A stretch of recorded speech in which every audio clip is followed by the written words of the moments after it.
Assalamualaikum warahmatullahi wabarakatuh. Waalaikumsalam warahmatullahi wabarakatuh. Selamat malam semuanya. Malam, Pak. Malam, Pak. Baik, kita masuk ke materi ke-12 ya. Untuk PowerPoint-nya bisa terlihat. PowerPoint-nya kelihatan? Bisa, Pak. Pembahasan kita kode etik dan profesionalisme ya.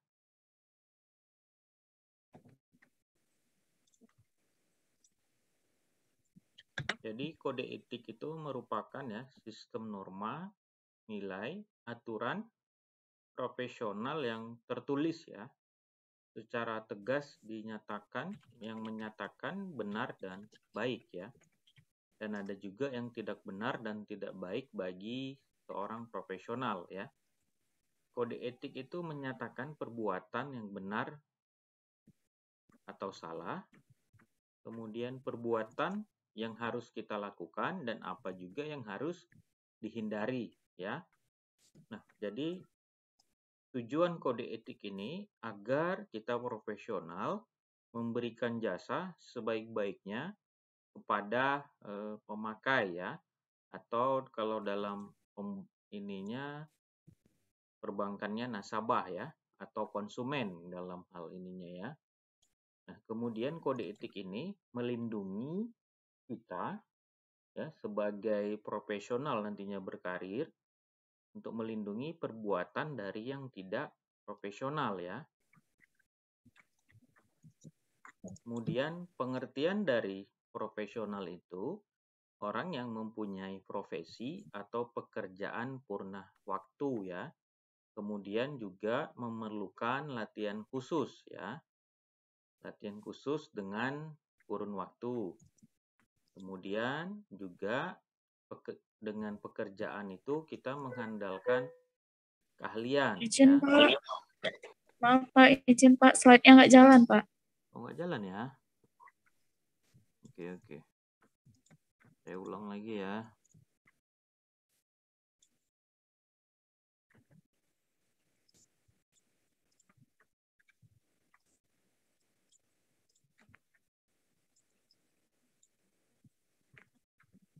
Ini sudah?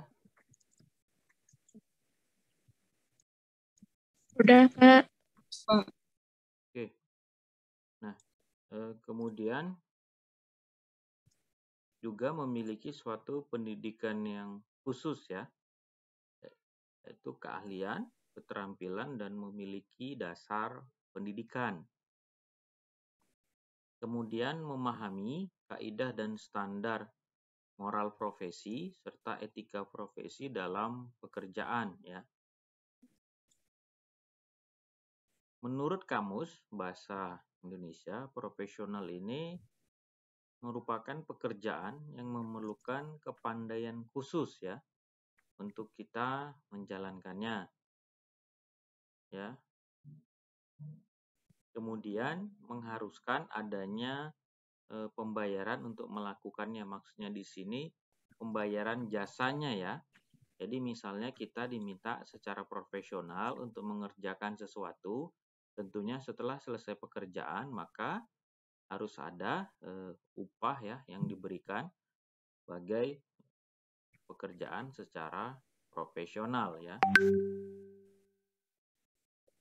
Profesionalisme merupakan suatu paham ya yang menciptakan kita dilakukannya kegiatan kerja tertentu dalam masyarakat. Jadi kita harus memiliki bekal keahlian yang tinggi dan juga harus ada rasa keterpanggilan kita ya untuk menerima panggilan dengan semangat pengabdian dan siap kita memberikan pertolongan kepada sesama yang sedang dialami kesulitan. Ya. Nah, bagaimana orang yang dikatakan profesional? Ya, dikatakan profesional bila seorang profesional itu dituntut memiliki apa? Pertama itu adalah dari sisi pengetahuannya, ya. Jadi pengetahuannya memang harus luas. Kemudian penerapan keahlian, harus memiliki keahlian tentunya ya. Kemudian tanggung jawab sosial. Nah, ini harus ada tanggung jawabnya. Kemudian pengendalian diri. Nah, kita juga harus mengendalikan diri. Yang terakhir yang penting adalah etika bermasyarakat sesuai dengan profesinya. Jadi harus ada juga etika kita dengan masyarakat dalam menjalankan profesi kita. Kemudian ini ada 3 watak kerja profesionalisme ya.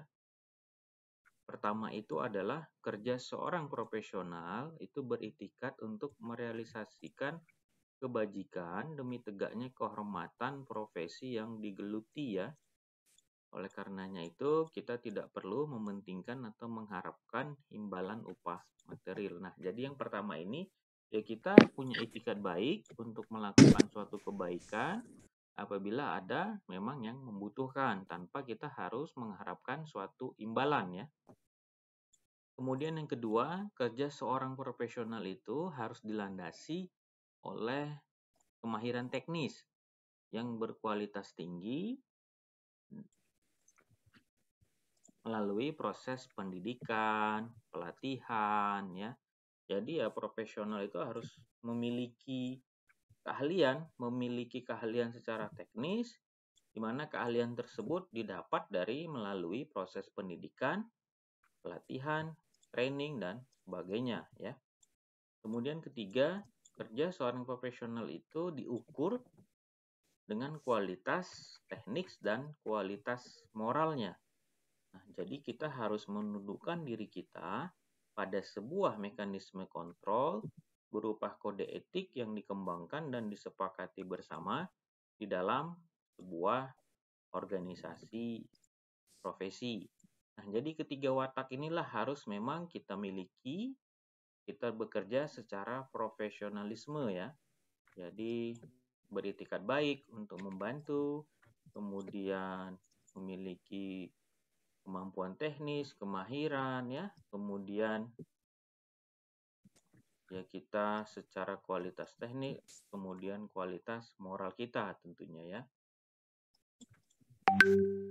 Nah, sampai sini ada yang kurang paham atau ada yang mau ditanyakan, dipersilahkan.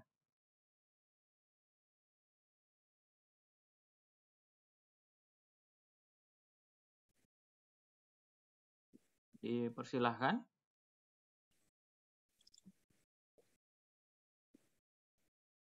Ada yang mau ditanyakan?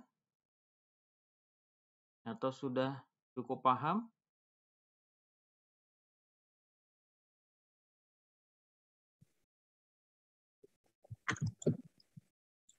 Gimana? Sudah pada paham nih?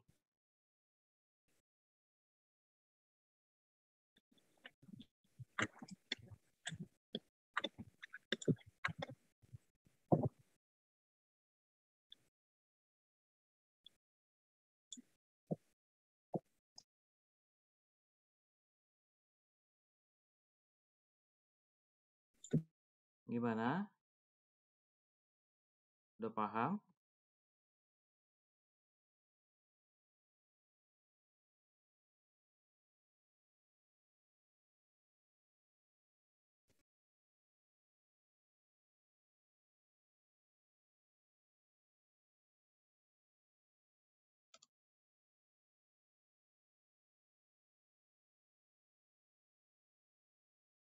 Sudah cukup? Gimana? Kalau cukup, kita bisa dapat sudahi pertemuan kita. Ada lagi? Cukup? Baiklah, karena sudah tidak ada tanggapan atau lagi pada sibuk atau sudah paham, saya jadi tidak tahu ya. Nanti belum ada respon. Oke lah, baik kalau begitu ya. Jadi materi kita untuk ke-12 sampai di sini ya. Baik, terima kasih semua atas waktunya. Selamat malam. Assalamualaikum warahmatullahi wabarakatuh. Waalaikumsalam warahmatullahi wabarakatuh. Waalaikumsalam warahmatullahi wabarakatuh.